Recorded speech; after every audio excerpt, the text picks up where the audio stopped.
With major concerns over mass shootings all across the country, the Wichita County Sheriff's Office is working hard to prepare and also train people on ways to be ready and to act. Yeah, in fact, Markeisha Jackson attended one of their active shooter presentations for us this evening. She's joining us now with more. Markeisha. Lauren, mass shootings just seem to keep happening, and the Wichita County Sheriff's Office wants to help everyone to at least have the basic knowledge on what to do in a very scary situation. Schools, grocery stores, or even at 4th of July parades, mass shootings can occur just about anywhere. One of the things we stress in these classes is whether you're at a grocery store or a shopping mall or shopping center, just look around, know your surroundings, know where the exits are. If there's a chance for you to make it to that exit, that's your best method.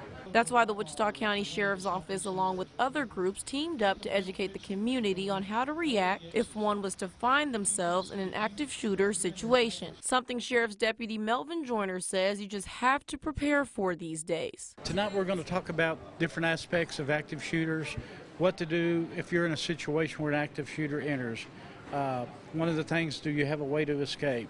If not, find a place to hide that's safe.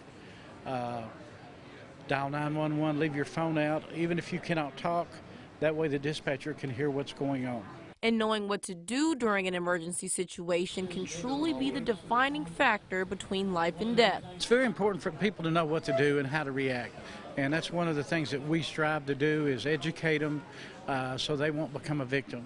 The class focused on what to do during an active shooting and even after. It also offered survival tips that even the youngest of attendees say could come in handy. It's important for everybody because you never know who and when it's going to happen.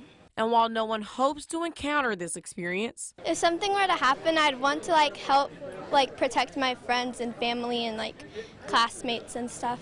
The lessons from this training are things we all need to know. The more of this training that we can do in the community, make more people aware, I think it just helps keep the community a lot safer. As we all hope for the best, but prepare for the worst.